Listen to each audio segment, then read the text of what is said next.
Hey there, and welcome back, Bears fans, to this Friday edition of the CHGO Bears Podcast. It is Friday, and as you know, that means it is a CHGO audible sort of day. Will DeWitt, Nicholas Moreano here with you here today for our weekly in-depth game preview. I know last week at this time I was on here with Braggs, and we were talking about all these awesome building blocks that the Bears have. But Nick, I would be lying if I said I didn't miss you and honestly miss a little bit of a game preview. Even though the Bears aren't winning, these game previews to me are still a lot of fun. Yeah, it's almost felt like it's been a while since we had done this, and of course with the bye week, but I'm glad that we're back, and we're going to be previewing a pretty big matchup, pretty big rematch between the Bears and Lions. So good to be back. Miss you too, Will. Miss you, Braggs. And we're going to get right back to the swing of things. And I expect, honestly, I do want to be upfront with you. I know you're a little bit under the weather, but I do expect your level of analysis to be just a little bit better than it has in the past because, I mean, you're another year older. You're another year wiser. So I always expect you to continue to elevate your game. You know that of me. I hold you to a high standard. Same with myself. But before we get into, I think this episode, the number one thing I want to make sure to share to our listeners, whether you're watching live, watching a replay, or just listening to this episode, is that you have a few days left to sign up to become a diehard of a very rare diehard sale that we're running right now. We chopped $20 off of the price. And I think our diehard program in general and the membership is always worth the money and it's a tremendous value. But when we even cut the price right now for the holidays, I mean, it just makes the value go up and up. You get a free shirt immediately when you sign up. You get a free shirt every single year on your renewal, 20% off merch all the time, including on top of our sales. You get access to our in-depth articles on our website, including Hoag's Bears Things. We have a new one that just dropped on the site here this morning. Anything that you wanted to add, Nick, in terms of why you believe that, honestly, everybody listening should become a CHGO diehard? Well, there's all of that we'll just mention, but also just the Discord rooms that we have where you just get to meet a lot of diehard Bears, Chicago fans, really, because there's going to be a Discord room for every single team. And so that's another place where you only get that if you are a diehard. So you'll have some of us pop in there from time to time, but you're also just communicating and interacting with people that love, the team just as much as you. So just another incentive if you're looking for another way to vent, to celebrate, the few wins that these Chicago teams can, muster here. But it's an awesome perk. But again, that's just in addition to everything that Will already mentioned.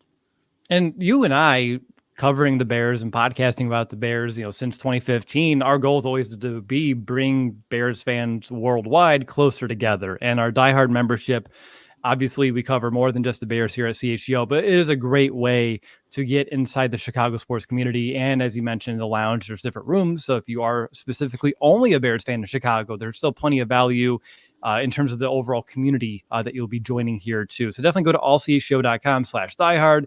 Check it out. The sale runs through the weekend, but honestly, there's no reason to wait at all. But I would love to welcome as many people as possible here. Again, a really rare sale. We don't really cut the price in this a lot, but it is the holiday season.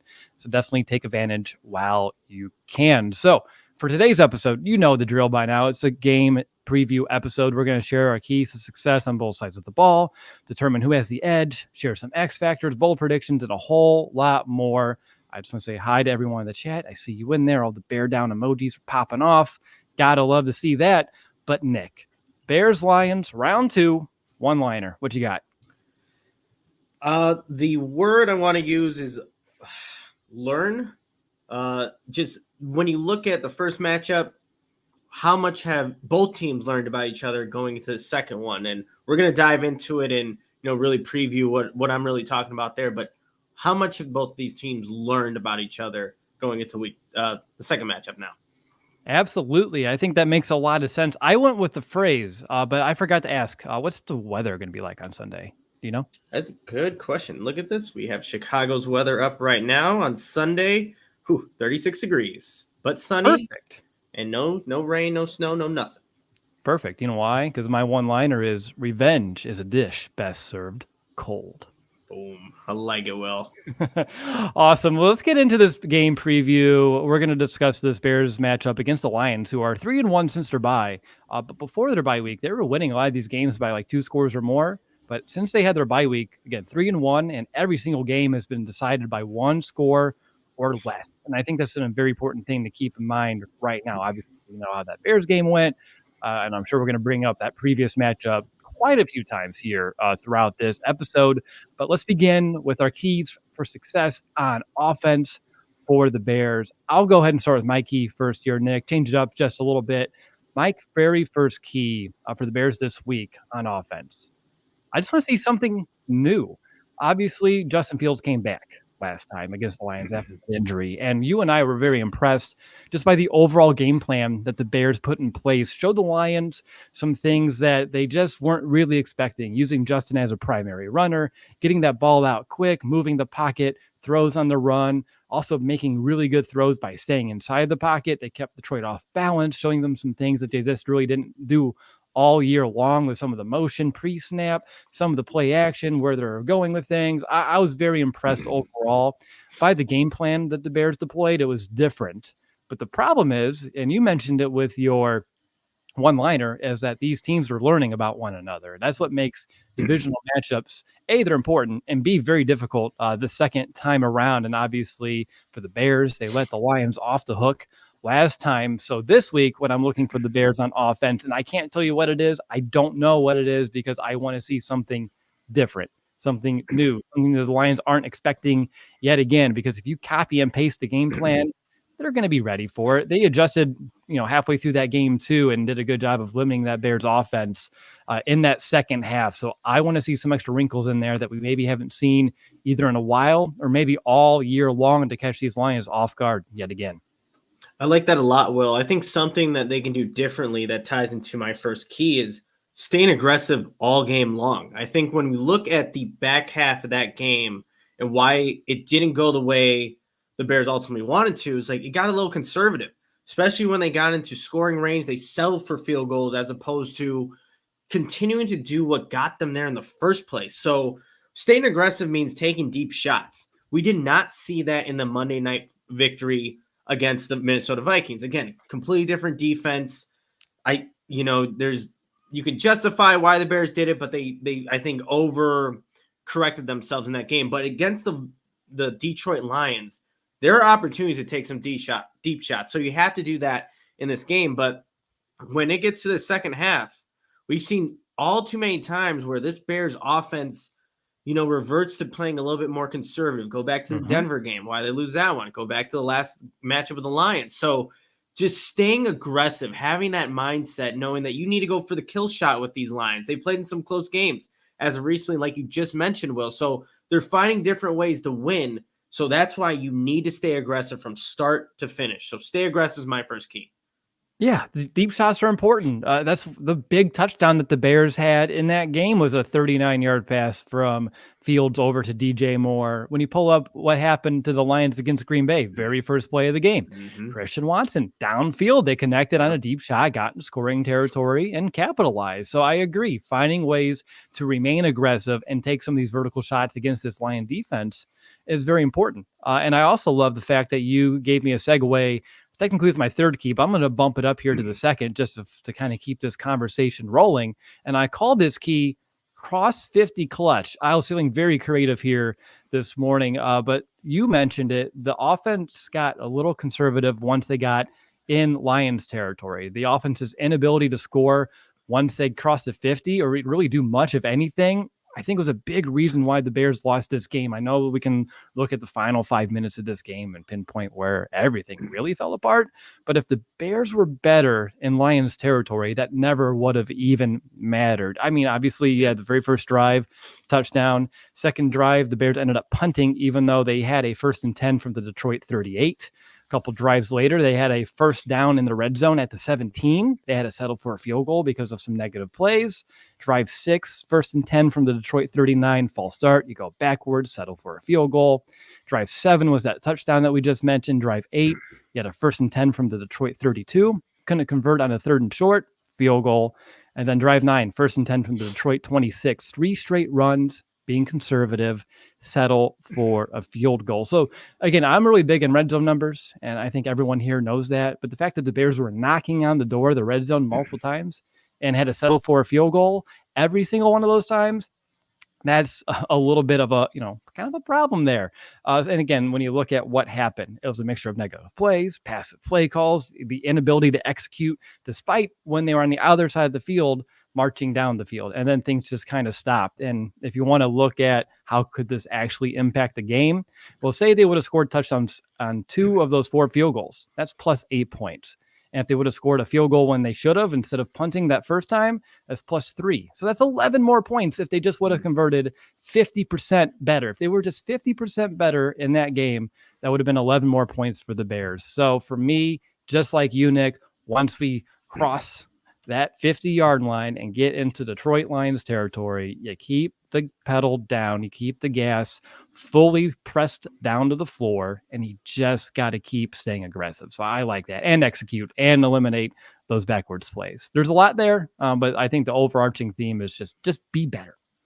Be better, and it starts to also capitalizing off of turnovers too. Credit to your point about like when you're crossing the 50, the Bears defense has put the Bears offense in positions already where they're in advantageous situations, and they have not been able to score. I think it's 8 turnovers in the last 2 games and only 13 total points off those turnovers. That's not nearly enough. So the Bears need to do better in that aspect. But really my second key, I know, Will, you were mentioning you want to see something different. I still want to see Justin Fields use his legs in this one. Until the Lions show me that they can truly stop that aspect of this Bears offense, they need to keep doing it, because you look even at the last 2 matchups since that first Bears game, they played the Green Bay Packers on Thanksgiving. I think Jordan Love went for 39 yards, the second leading rusher for the Packers on 3 carries. And then just last week against the Saints, Taysom Hill is that dual threat kind of guy. He led the Saints last week with 13 carries, 59 yards. They didn't really have an answer for how to stop that kind of player. So Justin Fields brings a whole different dynamic than Jordan Love and Taysom Hill. So I want to see them still utilize Justin Fields' legs. Maybe it doesn't have to always be on just design runs, but when things break down, take off. Because for whatever reason, the Lions have not figured it out, whether it was the first matchup this year, the last 2 matchups, even a season ago, they have not figured out how to stop Justin Fields on the ground, and they didn't show that they could do it otherwise with 2 different quarterbacks in the next 2 matchups. So Justin Fields' legs should be a factor in this one. And until they do something differently, and I'm sure the Lions are trying to figure out, do we just put a spy on that side? What do we tell our edge rushers when they're doing these RPOs? Maybe it's something different, but you need to show it to me if you're Detroit. And if you're not able to do it, you keep running with Justin Fields until they eventually force some way to take it out of your hands. But it's worked the last 3 times they played the Lions. Keep doing it in this 4th matchup. I think that's a really good point. And obviously, I'm not saying with my first key, like, don't do that. If it's going to work, please keep doing that as well. I just, like you, I expect them to find a way to relatively counter it, at least those designed runs, because that was something the Bears have not shown all year. And the Lions did a pretty decent job of adjusting throughout that game. But we'll see exactly how it goes. But I think Fields' legs, we do an X Factor segment, but I feel like if we wanted to just do the cop out, which we never do the cop out here on this show, it would always be something around Justin Fields, his dual threat ability, and how that can stress defenses in different ways. So I like that key a ton there, Nick. My final one for the offense is actually a key from the very first preview we did against the Lions, which is the last one I asked to say aggressive and balanced. You took care of the aggressive part. So I'm going to just stick with the balancing act here. The Bears weren't exactly balanced, but I thought they did a good job of still forcing the Lions to defend the run, which also helped supplement the pass. And the Bears, when they were moving that ball against the Lions, had 11 first downs gained on the ground. They had 10 through the air. So I think that was a pretty good balance of like how they were moving the chains and converting on those situations.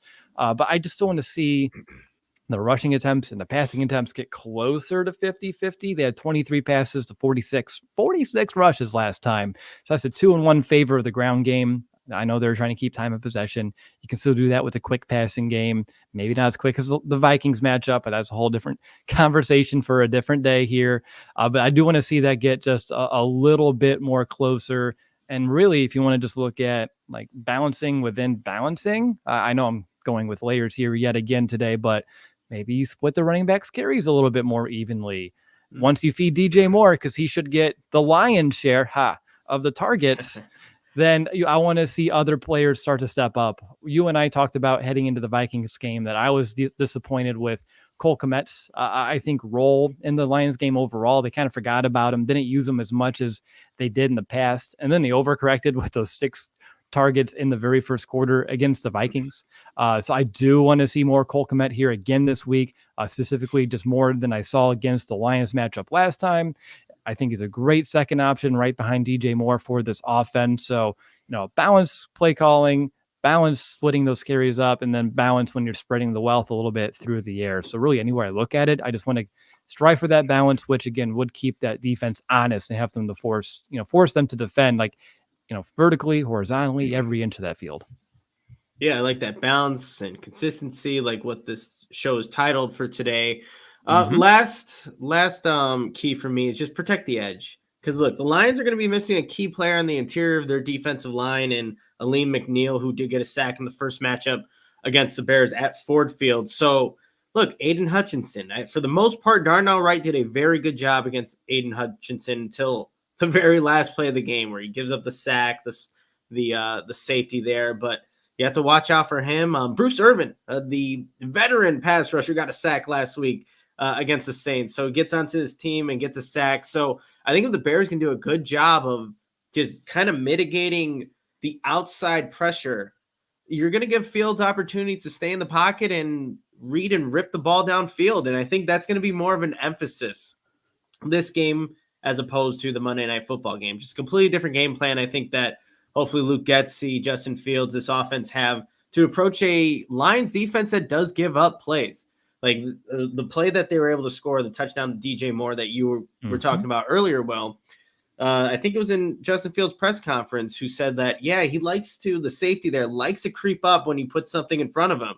So they just have a levels concept. And, he took the bait on the first level and was able to hit DJ Moore on that skinny post on the second level. So you need to be able to do that. But first it starts with protection. Darnell Wright, Braxton Jones, who I think have been playing some really good football as of late. And it's going to start with this second matchup and seeing if they can replicate, for the most part, what they were able to do against Aiden Hutchinson primarily. That's their main guy. But like I said, Bruce Irvin just gets on there, gets a sack. So he's a veteran, knows how to use the savvy moves and things like that. But protect the edges, allow Justin Fields to stay in the pocket. And if you need to extend, whatever it may be, but there's going to be opportunities to throw the ball downfield. Yeah, Fields just needs time. And I think that the Bears can do a good job of giving him that time and exploiting some of these matchups. Yeah, I know a lot of people in the chat already mentioning that matchup between Darnell Wright and Aiden Hutchinson. It was my X factor in the previous preview episode, and it's not going to be, spoiler alert, I'm not going to do it the same exact thing. But I know it was going to be difficult for the Bears to march a comeback with only 30, 40 seconds, whatever it was left. But I thought Darnell Wright matched up very well against Hutchinson until that, pretty much clutch time moment when Hutchinson was able to beat him, got the strip sack, and then of course we kicked it out of the end zone for the safety. So overall, good. We just have to continue to be more consistent and finish. And I saw a great comment from Amari Green. Tyler Scott redemption game? ? We talked about taking some D shots. I think that's a great way to give a young receiver some extra confidence, to give him that redemption opportunity here against a defense that you should be able to get that chance, because he was open. He was right there. He just didn't catch it. Yeah, this is, I think Tyler Scott's been circling this matchup for a little bit, even though it's 2 weeks ago, but just to get another shot at that, to show that, hey, Justin, I can make that play for you. Just need another opportunity. Here it is, Soldier Field, 2 weeks later against the same team. I hope we get that matchup, that opportunity for Tyler Scott. Right there with you. One thing that neither of us mentioned, and I think we dabbled around it last time, and I just want to make sure people understand, it's maybe it's an obvious key that we didn't talk about, but the Lions defense is just overly aggressive to a fault. And you can do a really good job of baiting them into one direction and then beating them in the opposite, or using play action in very obvious situations. I believe it was the Packers game. It was like a 3rd and 1. And then everyone thought A.J. Dillon's going to carry that rock. And then that whole Lions defense sold out to stop that run. Wide open receiver down the field for an easy touchdown, wide open. So again, I think those are ways that the Bears, when I'm asking for something new, find ways to make them think you're doing what they've seen you do, and then just you hit them with the counter. And I think if you can do that, that could be play action, that could be misdirection. You can have yourself, a few easy big games that could be potentially game changing. Yeah, no doubt. I think that's one of the faults for this Lions defense, but also like their lack of pass rush too. I mean, outside of one guy, it's like there hasn't been consistent pass rush from this team. There are opportunities, like I think even in the Saints game, in the first matchup with the Bears, like they had a bunch of TFLs. Like they just send guys through these gaps, and for whatever reason, someone's unblocked. So they are aggressive defense, not in the same aspect as Minnesota, but they will bring guys, and you just gotta have that right play call, Luke Getsy, to right when they're doing this, you're doing the opposite. Think one step ahead. Can we get that in the second matchup, Luke? Hopefully that's the case. I think aggressive, like not aggressive as Minnesota when it comes to sending blitzes, but how they pursue to the ball is, and that's what you want to do. You coach them hard to do it. But if you break some of that contain because you're 100% certain it's going right, then you have to hit them left here. So that's what I was regarding when I meant aggressiveness. But I just wanted to put that quantifier here real quick. All right, let's take our first time out here, Nick. We'll burn one, and then on the flip side, we'll do the keys to success for the Bears on defense. And I have a question. Like, can you already believe that we're this deep into the NFL season? Like, we got to make every second count. Like, I love the NFL. I love football. And, as much as, the Bears have been not so good as we're used to, as soon as the season's over, I miss it. So definitely take it for what you can. And the good news is with DraftKings Sportsbook, you can make the most out of every game day. You can bet on your favorite teams for a shot at winning big bucks. New customers can score 150 instantly in bonus bets for betting 5 on any single matchup. I mean, if we're just looking at some of the lines right now, I mean, the Bears and the spread, they're at plus 3.5. If you want to take them on the money line, it's plus 142. If you're feeling like the Bears can get it done here right now. And of course, if you're looking at some of these other games, which I know there's a lot of backup quarterbacks playing right now, the Vikings are at minus 155 for the money line. The Bills are at plus 102 against the Chiefs that, as we know, they're not playing their best ball here so far this season. Broncos Chargers is close. The Broncos are at plus 120. There's a lot of great lines that you should be checking out. And we'll give you more Bears specific lines later on in the show when we play some over under. So right now you should get in on the action with DraftKings Sportsbook, an official sports betting partner of the NFL. Download the app now. Use code CHGO. New customers can score 150 instantly in bonus bets for just betting $5 on the NFL. Only on DraftKings Sportsbook with code CHGO. The crown is yours. Gambling problem? Call 1-800-GAMBLER. In New York, call 867-8-HOPE-NY or text HOPE-NY. In West Virginia, visit www.1800gambler.net. Please play responsibly. In Connecticut, help is available for problem gambling. Call 888-789-7777 or visit ccpg.org. On behalf of Boot Hill Casino and Resort, must be 21 or older in most states, but age varies by jurisdiction. See DraftKings.com/sportsbook for details and state-specific responsible gambling resources. Eligibility and deposit restrictions apply. Bonus bets expire 168 hours after issuance. Terms at sportsbook.draftkings.com/football terms. All right. And then we're going to go Great there. Job, Will. Thank you. And then I have to find that there in the doc. Where did it go? I know up next is ComEd, but my doc is not wanting me to find it. There we go. Now, it's getting easier for businesses to switch to electric vehicles. And that's something that we can all get behind for the health of the planet and for the well-being of all of us who share it. That's right, Will. And the electric grid is evolving to meet your cleaner energy needs as we all move with confidence toward an electric tomorrow. Whether you have one delivery van or a whole fleet of shipping trucks, ComEd can help guide you to make the changes that make sense. It does, but I'm confused. What exactly should business owners do, Nick? Here we go. They can go to ComEd.com/clean to learn more about the resources, fleet rebates, and infrastructure incentives available to help businesses go electric. If you own a business, don't wait. Start making your plan today to switch to electric vehicles. Good for business, good for the planet, good for all of us. Go to ComEd.com/clean.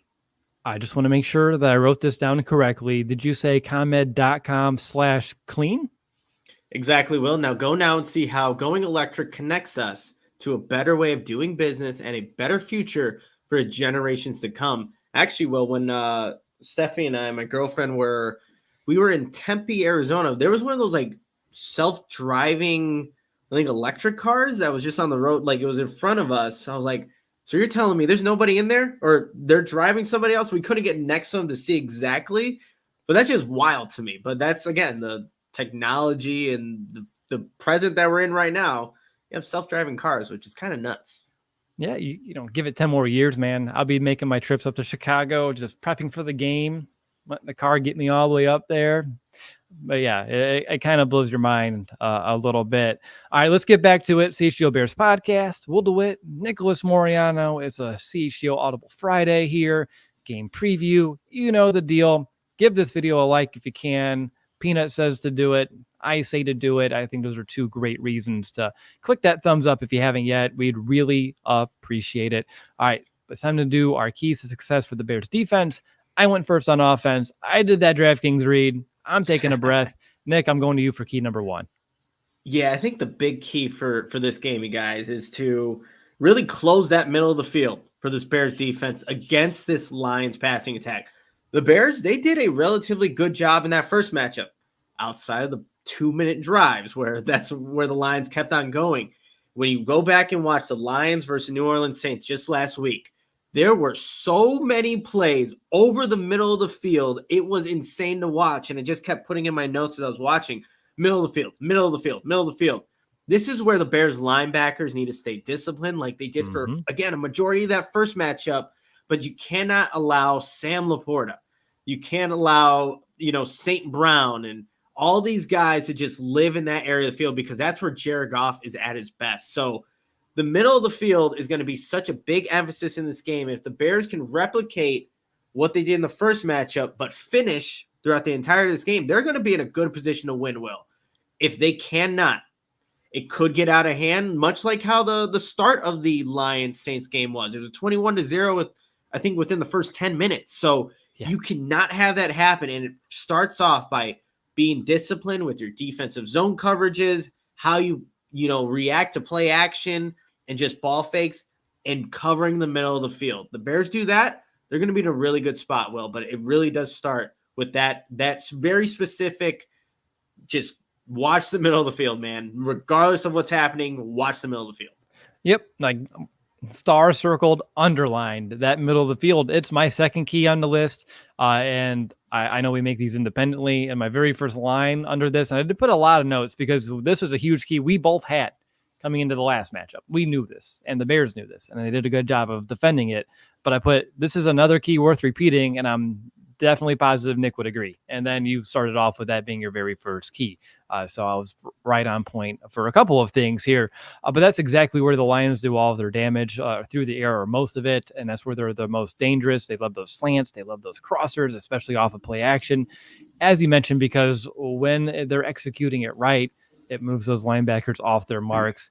It sucks them in, and it opens a big padding between them and the safeties. And the Bears did a good job. And the reason why this is difficult is that the Lions, with David Montgomery and Williamson, I mean, they're just so good at running the ball. You have to honor it, because if you give David Montgomery a few yards ahead of steam, because if you take a step back, we'll see if this is actually a run, and they hand that ball off. And Monty's like, all right, cool. You're going to give me some space here. I'm going to operate. And then he's going to break some tackles, gain some yards, a little one cut, and he could be gone. So it's very difficult to defend because you have to honor that run game too. So it's a delicate, like the offense balance perhaps here, but it's going to be equally important nevertheless. And I thought the Bears did a great job.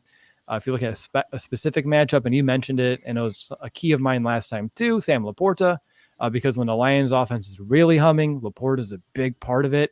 Until the final portion of that game last time, the Bears did a great job defending Sam Laporta. And I mentioned that heading into the Vikings game because, we got to face TJ Hawkinson. Whatever they did against Laporta, let's just do it again here against Minnesota. So now, since we're playing these divisional games back to back to back, now we want to see them do the same thing against Laporta this time around. I'm curious to see what exactly the Lions are going to do differently this time to get 87 involved, because I'm damn sure they're going to want to find a way to do so more than the last time out. Yeah, no, it's going to be, again, adjustments, learning from the first matchup. It's going to be fascinating. And that can really tell, this coaching staff, if I know a lot of people are already out on them, but if they can make the right corrections, that would be, I think, a huge win for this Bears team to show that they can make the proper adjustments.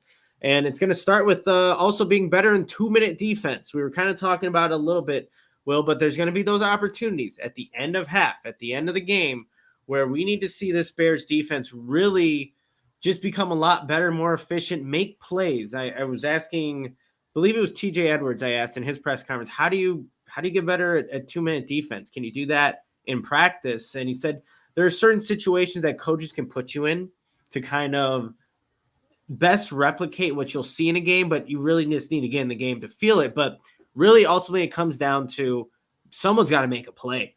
Someone's got to make a play at these opportunistic times in a game. And go back to the play where Tremaine Edmonds missed Jahmyr Gibbs in the middle of the field. He's able to, one, get out of bounds, stop the clock.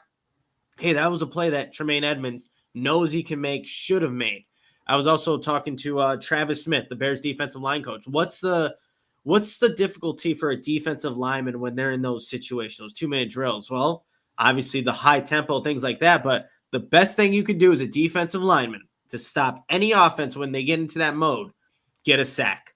We did not see that when it was Jared Goff and the Lions, the first matchup. So it all comes down to someone's got to make a big play. And I think there's a lot of defensive playmakers, and they're playing some pretty good football right now.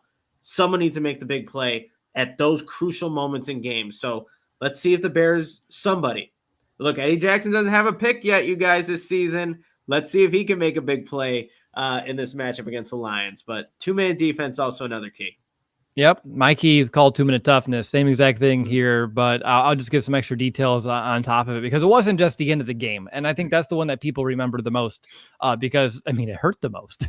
Like literally, it really was painful to watch. And so that's going to stick right here. But if you look at the game as a whole, the Bears also gave up a touchdown at the end of the first half. The Lions started at their own 25 with only 1:47 left. And so they go hurry up, and they just tore apart that Bears defense. Back-to-back throws to St. Brown over the middle of the field, got him to the 48. 2 short passes over the middle again to the running backs, get him down to the Bears 43. They pick up a conversion on 3rd and 1. Bada bing, bada boom. A few plays later, touchdown. 10-play, 75-yard drive. Took 1:36 of that 1:47 that was left. And on the drive, Jared Goff was 7 of 9, 74 yards, and a touchdown. So the Bears really, how I see it, is they need to find ways to remain aggressive on defense, especially against this Lions offense in these situations. If you give them just, hey, we'll just whatever, you just take all this stuff underneath, they're going to find ways they have speed. They're going to run past you. They're going to break tackles, and they're going to just be methodical about it. And Jared Goff, if you don't get pressure on him, especially if they're running hurry up and he can't sub and these defensive linemen get gassed, that's going to be a problem. And so another way to avoid it would be just, and it's hard to dictate depending on game flow every week, but if you can find a way to have that final possession yourself and just don't give them that chance, I think is another, it's a key for the offense here really, and just complimentary football in general, to own like the last 4 minutes of each half. But that's just something else to keep in mind. And then if you go to the second half with the game on the line, right? Lions had 2:33 and they had 73 yards to go. They started at their own 27. And I'm not going to do the play-by-play again. I think it made sense the first time, not the second time, but just notes that I took down was Goff and Montgomery just ate the Bears in the middle of the field yet again, both through the air and on the ground. A couple of key plays. Montgomery had 4 plays that went 9 or more yards as a runner and as a receiver over the middle. Goff only had 2 incompletions on that entire drive. And then just a couple of plays here. They had a first down, the first third down that they forced. It took them all the way to the Bears 7 before they can actually force a third down with the game on the line. You can't do that. You have to find ways to get them off the field quicker than that. And they were just, because they were killing the Bears on first and second down. So again, 11 plays, 73 yards, 2:04 taken off the clock, giving up 14 points in the final 2 minutes of each half combined. I mean, that's ugly and that hurts.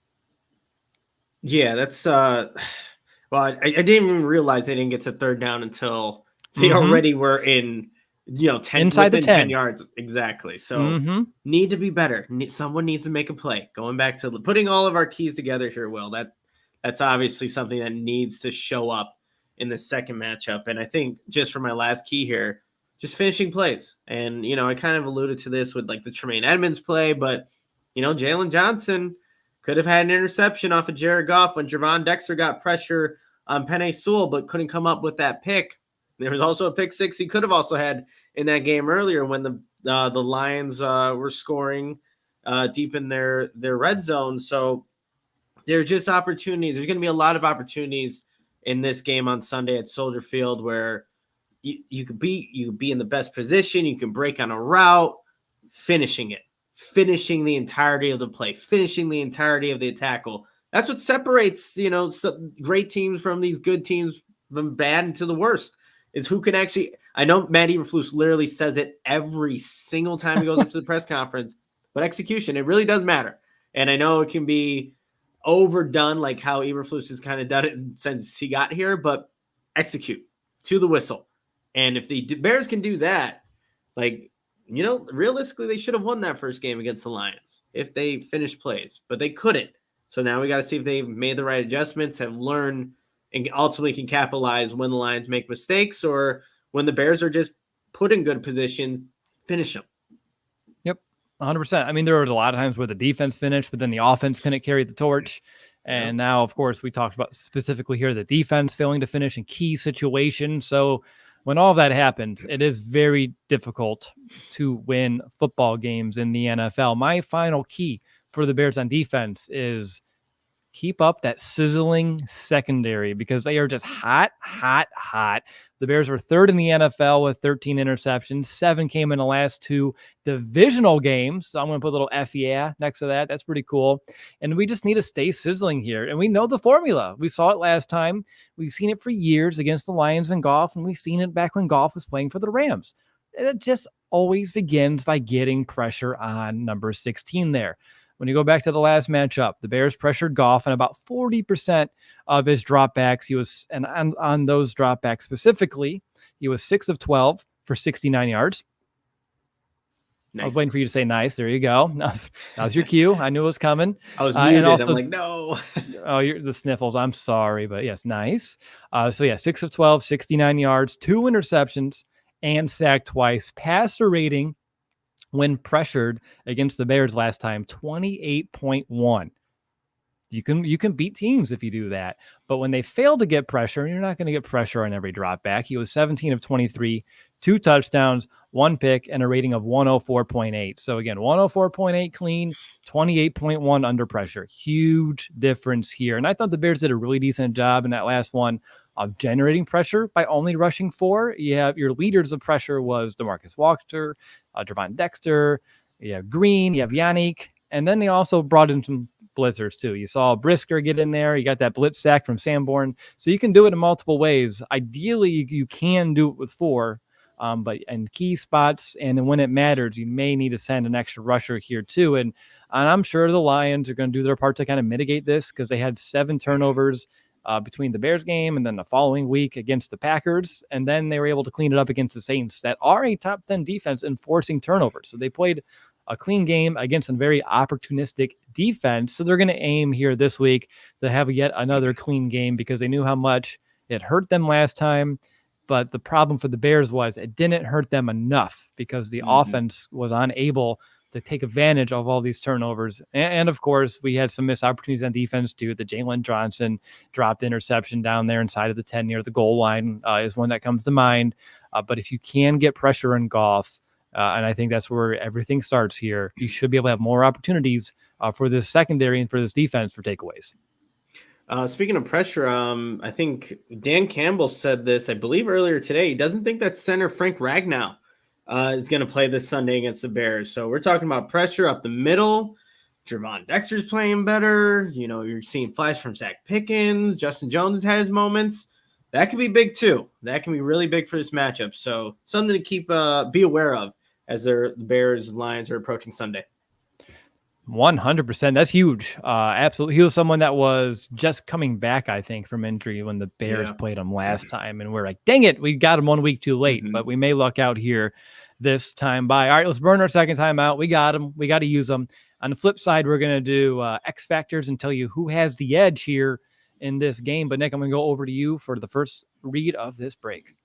Yeah, I have to tell everybody about Midtown Athletic, and they have 4 Chicagoland locations: Palatine in the northwest suburbs, Bannockburn in the North Shore, Willowbrook in the southwest suburbs, and Midtown Athletic Club and Hotel in the middle of Bucktown and Lincoln Park.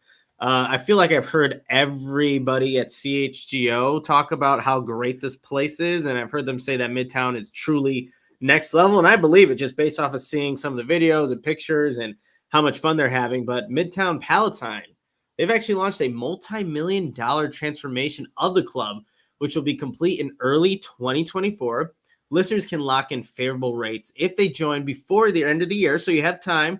And there really is something for everyone: single people, families with kids, people looking to make lifestyle changes, holistic wellness, anybody. They have something for you. And some of the features of the club: the arena, which is a high-intensity interval training. That's always really good.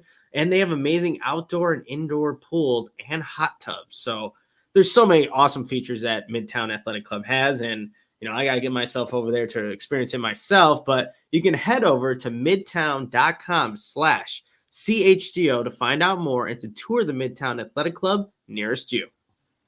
Awesome. I want to let everyone know about Empire Today, because with Empire Today, you get shop at home convenience, the right product for your needs, quick and professional installation, and a low price guarantee.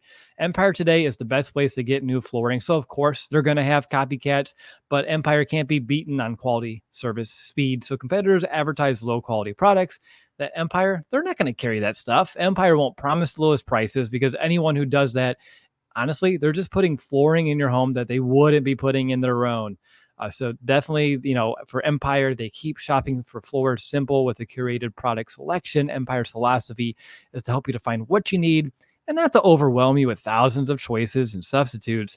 And what they leave out of their selection is just as important as what they put in. Empire's product team exhaustively combs through thousands of product samples each and every year to find the perfect styles. And I really enjoy their virtual floor designer. It's a great way to see how new floors will look really in any space. It's super easy. All you have to do is just take a picture and you can instantly just impose and see exactly how new floors will look in your room. And of course, they service their own warranties. So if you have an issue, just call Empire. They service all the warranties themselves. You don't have to go track down a manufacturer's phone number. They make that really simple for you too. So right now, what you need to do is schedule a free in-home estimate today. And all of our listeners can receive a $350 off discount when they use that promo code CHGO. Restrictions apply. See empiretoday.com/CHGO for complete details. All right. Will DeWitt, Nicholas Moreano, we're getting right through this Bears-Lions game preview. We gave our keys to success on both sides of the ball, and now it's time to boil it down to an X factor. And Nick, I'll go over to you first here for your X factor. What is it? Yeah, I actually just went and basically copy and pasted my X factor from the first matchup, because I think it's still very important. It's the explosive plays, Will. And I was talking about all the explosives that the Lions create over the middle of the field, but also looking at the Bears offense creating those explosive plays, because there weren't very many in the win against Minnesota. So I think we're going to see a matchup where there's a lot of potential on both sides of the ball for each team to either limit these big game-changing plays or to create them. You think about the Jameson Williams play where he gets behind Eddie Jackson and Jalen Johnson on the right side. That kind of starts that resurgence for the Lions to come back at the end of the game. Again, it should have been well covered, but someone just had a lapse in their coverage, a lapse in like thinking, and let someone get behind them when you're playing cover two. It shouldn't happen. So that's an opportunity on defense for Justin Fields, creating more of those deep field down shots to DJ Moore and hopefully getting something to Tyler Scott. Like this game, I think, has an opportunity where you're going to see some explosive plays, and honestly can come on both sides of the football. So explosive plays, whether you're limiting them or creating them, that's my X factor. All right. Command C, Command V. If you're a Mac person, Control C, Control, was it P for you guys over in the PC world? What's pace? Oh, still V? Yep, still V. Oh, who knew? It's been a long time since I've been over in the world of PC, so you tend to forget things after. I think it's almost been a decade over here. Anyway, that's But push that aside. My X factor, and I've used this word a lot strategically throughout the episode, so it's not going to surprise anybody. It's complementary football. And we've talked about it. And there's just so many layers to this, and I'm not going to go down another rabbit hole right here. But if you want to look just at that last matchup specifically, 4 takeaways, only 10 points scored off of them. Actually, there was one where the Lions scored a touchdown after the Bears fumbled the bag, literally, because that happened right after the Bears got the second pick of the game. So defense makes a big play. Oh, wow, here we go. We're going to go extend this lead. Nah, we're going to fumble the ball. And then right after that, the Lions themselves scored touchdowns. That's a huge swing of momentum. That's a huge swing on game flow and really just how that game could have gone one way or the other. And we've talked about the lack of points off turnovers. Nick had that great stat of all the takeaways and only the 13 points to show of it over the last 2 weeks. And I'm frustrated by it. Nick, I can tell, was a little frustrated by it. Everyone in the chat seemed pretty frustrated by it. Do you know who else is probably frustrated by it? That defense. I'm sure they feel very frustrated that, hey, we're starting to figure this out. We're getting some of these takeaways. Oh, but that's what you're doing with them? Really? I mean, we've seen it as Bears fans forever. Back with Urlacher, Briggs, Peanut.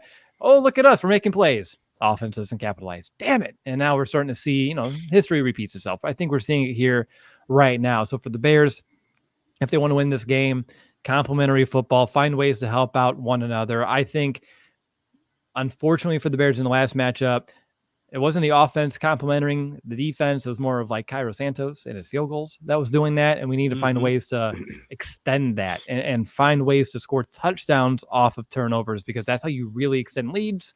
That's how you really put teams behind the 8 ball. And that's how you can put them in a bad position and put yourself in a great position to win games, especially when it comes down the stretch. Got to help out each other. Offense help defense, defense helps offense, special teams, do some magic in there too.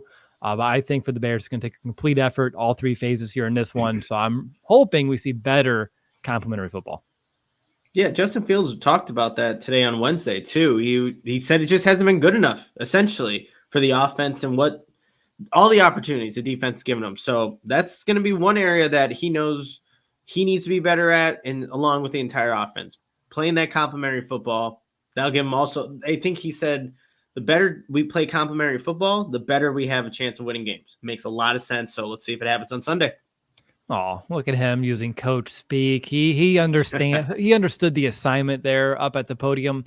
All right, let's find out who has the edge. And Nick, refresh my memory. Last time we did this, it was a clean sweep for the Bears, which surprised us, right? Isn't that what happened?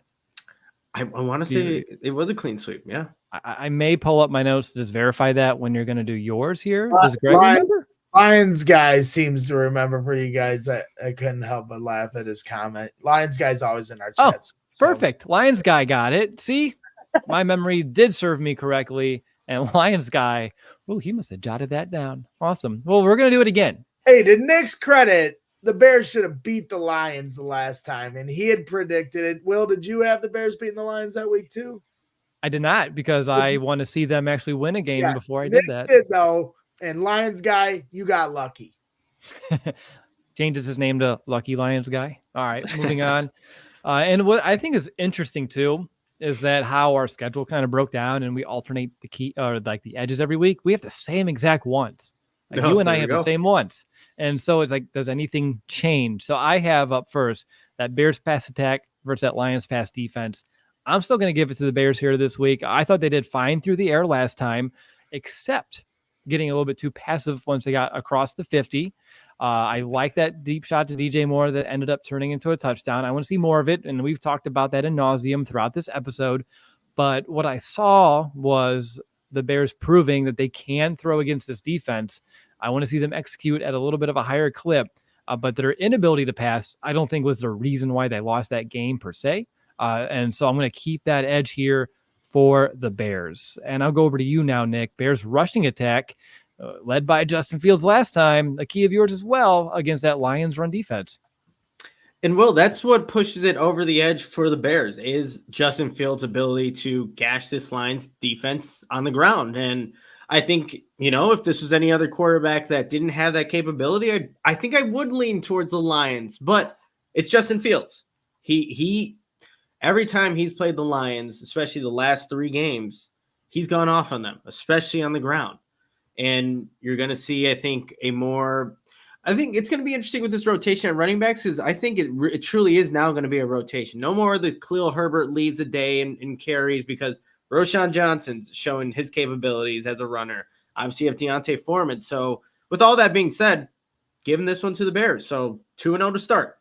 All right. So far, so good. I have that Lions rushing attack versus that Bears run defense that is still atop of the NFL, only allowing 79 yards per game.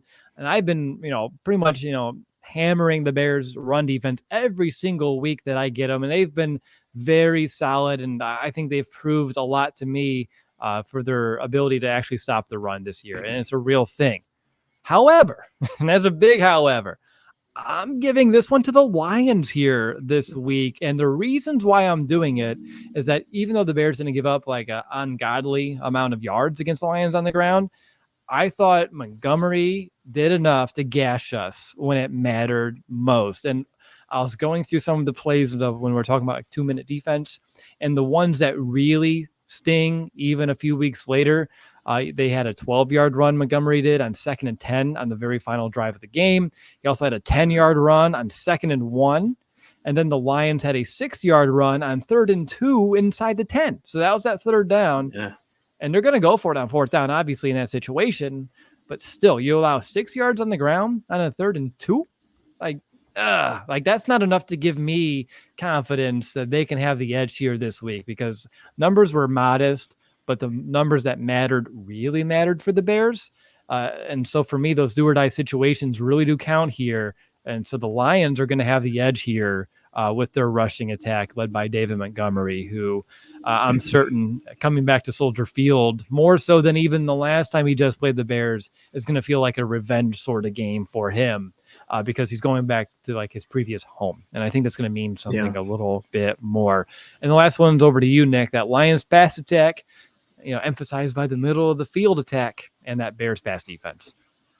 This is also an interesting one, Will, because Jared Goff is definitely capable of dissecting and kind of tearing up a defense throw by throw. But the Bears, they knew exactly how they wanted to play him in that first matchup.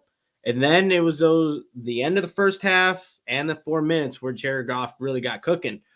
I like this Bears pass rush where it's coming. I like the combinations. You're seeing now Montez Sweat and Yannick Ngakoue on the same side. We have to actually monitor Ngakoue's status because I think he was listed as limited with his injury yesterday, but just something to monitor. But I like what the secondary is doing. You talked about they're cooking. I like what the linebackers are doing with their zone coverage in the middle of the field.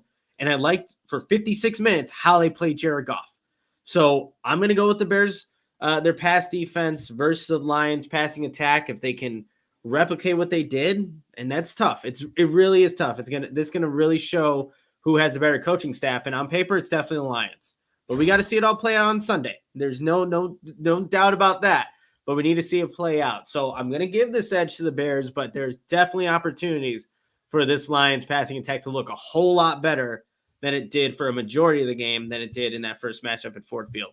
And I think it all begins in the trenches and the Bears' ability to get that pressure. Yep. So, all right, 3-1. I think we were humbled a little bit. And I think on top of that, just reading between the lines, never mind. I try. That you were kind of close to maybe swinging that one a little bit because of what I did with the running game, like the crunch time. But I'm with you.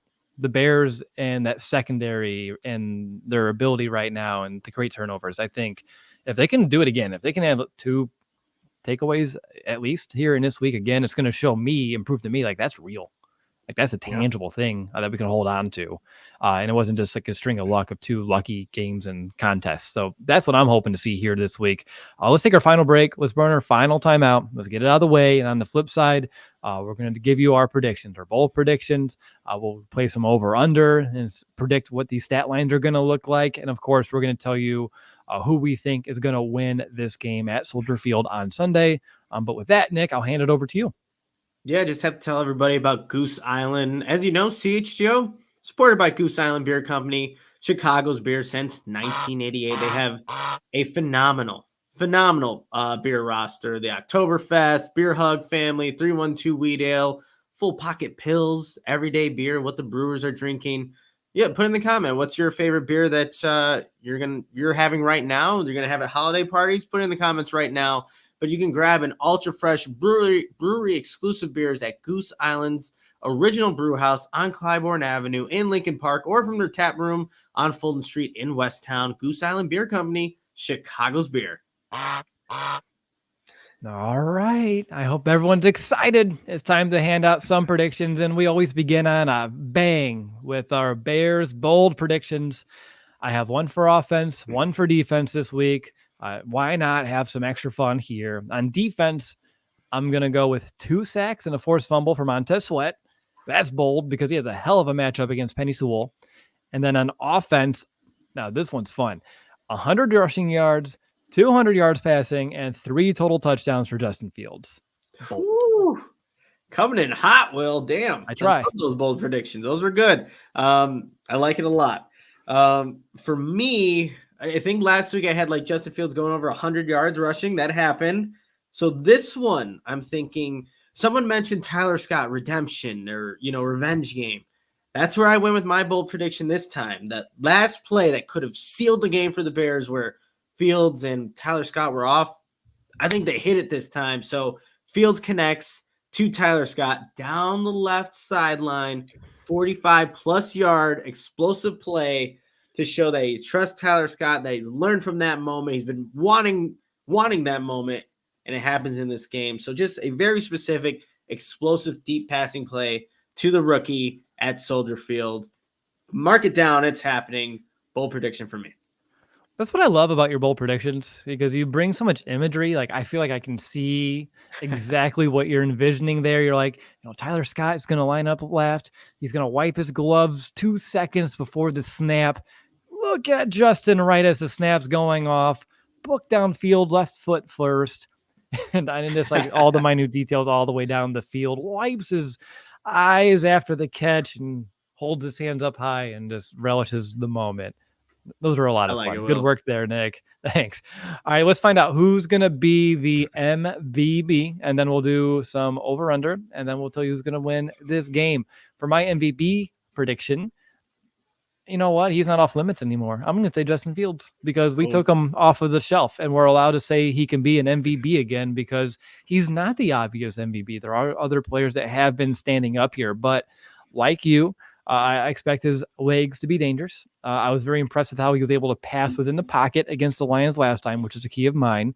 And as long as they can be better and execute more efficiently on the other side of the 50, I think there's no reason why Justin cannot be the best player on the field on both sides of the, from both teams here on Sunday afternoon. So I'm going to say it's Justin Fields here this week.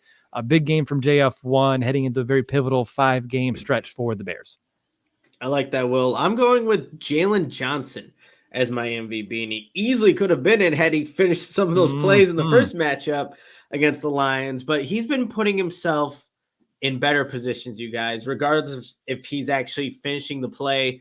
Think back to Minnesota Vikings, should have had a pick 6 there, but did have an interception earlier in the game and helped cause an interception by getting his hand on the football.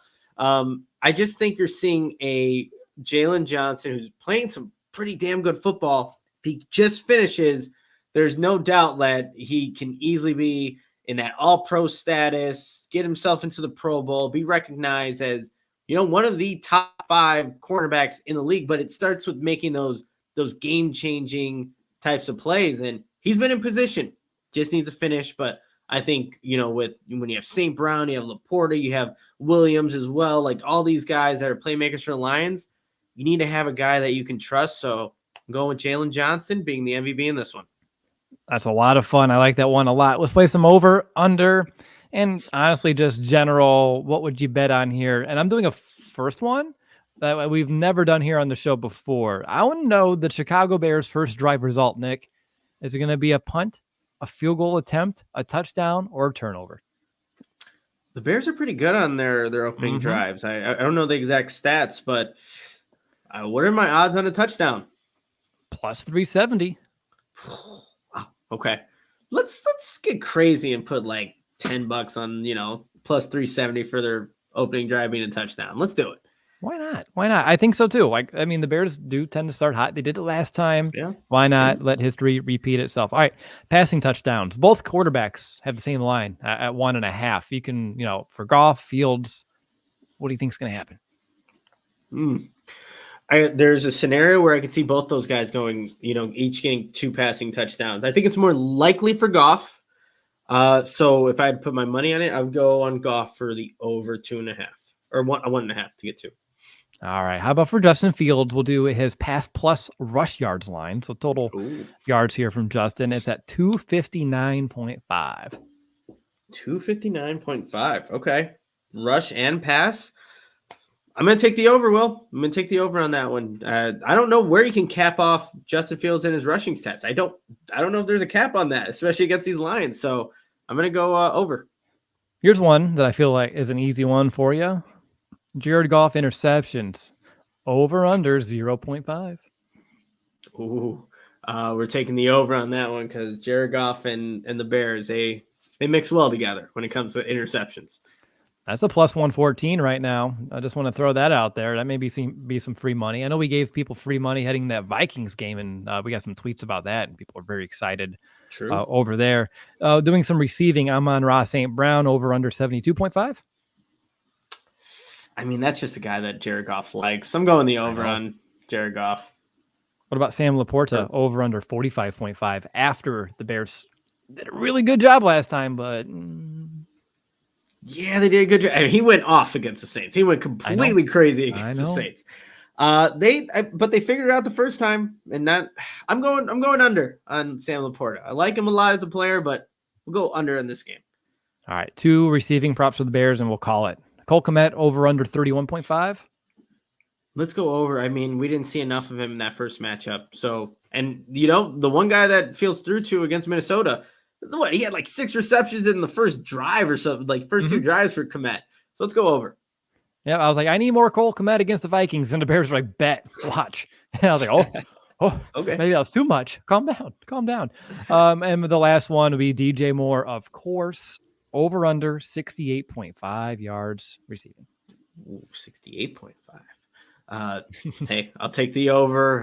Those two have a good connection. I think they connect a bunch on Sunday.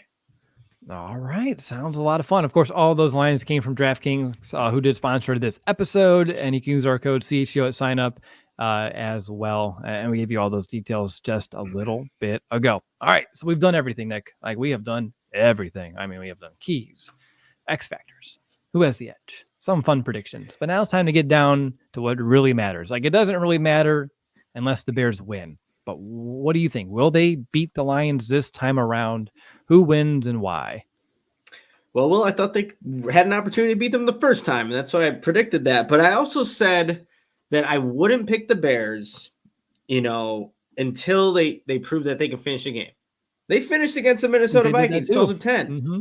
So now my window to pick this team is open again, and I'm going down that road, Will. I am picking the Bears to beat the Lions at Soldier Field. 24-20. Not only do they go on their first 2-game winning streak, but it's a 2-game winning streak against NFC North opponents. So let's go Bears 24, Lions 20. I think again, we said it was going to be a close matchup last time. It ended up being that till the very end. I think it's another close matchup this time. And the Lions are missing 2 key guys on their offense and defensive line, and McNeil and now Ragnow at the center. But those are key guys. So I'm going with the Bears 24-20. God, Bears, just don't make me look stupid again. Like, I took you last time against the Lions. You burned me. Let's go. Oh, man. I'm proud of you for doing that. I am. And I think your rationale was sound. I agree with everything you say. The only thing I disagree on is the outcome here. And so I have Lions 23, Bears 21. I want to say the Bears will win. I am I guess my lack of confidence comes from I don't know exactly how the Lions are going to respond, because if I had a guess and how they're coached, they're going to come in pissed off of how close that last game against the Bears was, and that they lost the next game in the division against the Packers, and they have a lot to play for, and they're going to be trying to secure this division, get into the playoffs, and like they're That's what they're looking at right now. And I think they learned that they can't overlook the Bears. Maybe that's what started happening early on in that game. And so for me, I mentioned all the Lions side of things, and on the Bears side of things, I don't know if they can win 2 games in a row. I haven't seen that happen yet. I don't know if they can beat a divisional opponent back-to-back weeks. We haven't seen that happen yet. I mean, this is the first win that we had against the Vikings 2 weeks ago in the division in quite some time. So I'm still learning how to feel about that. So I'm saying the Lions as much as I want to say the Bears, and I just hope the Bears prove me wrong and give me reasons to believe them more going forward. And I think a strong showing of being able to find some redemption, find some consistency, and learn some of the lessons that we put in front of them here throughout this episode would do just that for me and give me some confidence of this ship may actually be going in a pretty positive direction. I think I believe in this defense and its ability to turn the ball over and create takeaways. The offense, I think they have a lot to prove here still for me when it comes to actually punching it in and scoring touchdowns, which will matter a lot in this game.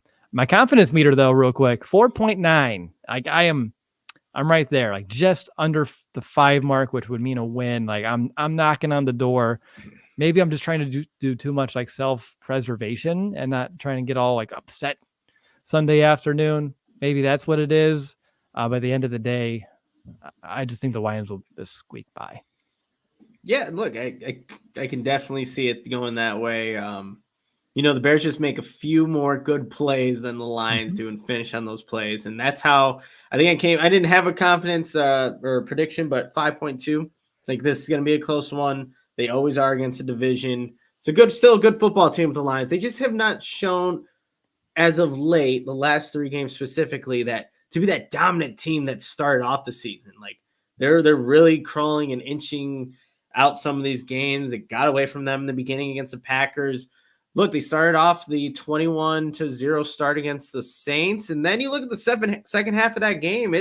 The Saints were battling, and that became more of a game as it kind of went on. So, and obviously we know how the first matchup with the Bears went. This is Detroit. This is an interesting stretch for them, and in my prediction, let's see if I get burned again. I have the Bears actually capitalizing and winning this matchup in a close game. You're doing, as they would say, the Lord's work, because you did exactly what I wanted to do here. I just didn't have it in me to do it. I just feel like setting that expectation right now on a personal level is inappropriate as I try to set that bar a little bit higher each time. And as you know, there's been a lot of times where we do that and they fall not just short, but they fall massively short. So it's a little higher than the last time they played the Lions, but I'm not going to go over the hump here to give them the complete prediction of a victory. Although if they win, I don't think I'd be ultra surprised. All right. Any final thoughts before we wrap up? Obviously the Diehard badge just popped up here right in the show. So it's a great time to remind folks to go to allchgo.com/diehard. We have a sale going on. Our yearly membership, we slashed $20 off of the price, which I think this membership already has tremendous value. So it just adds that value so much more. And that's not just for the first year, that's for the life of your membership. You lock in that price here today. You save $20 this year, every single year, 20% off everything that we do, events, takeovers, tailgates, merch, all of the time. And you get to join an amazing Chicago sports community. And if you're a hyper-specific, only a Bears fan, an amazing Chicago Bears fans community that's maybe a little bit more, close-knit than just, general social media, which we all know we have some rough days over there in Bears Twitter. Yeah, we do. Well, I'm not even going to get into all of that right now, but hey, if you like this preview, or even if you didn't, just give us a like before you head out and enjoy your weekend, you guys. It really helps us out here at CHGO Sports, CHGO Bears. But give us a like, tell a friend about us. Hey, we try to keep it fun, interesting, regardless of how the season's going. So give us a like on your way out. Hope everyone enjoys their weekend, and we'll be back, all of us, to break down and see what ends up happening in this game on Sunday. Bears, Lions, Soldier Field. Should be a fun one. That's right. Couldn't have said it any better myself. We'll get you covered here on Sunday. Let's hope for a Bears win, and it'll be a victorious post-game show. And, of course, we'll be here pre-post content all the way around. That's just what we do here. But until then, have a great weekend. Enjoy some time. And until next time, Bear down, Chicago. all silly like the mayor.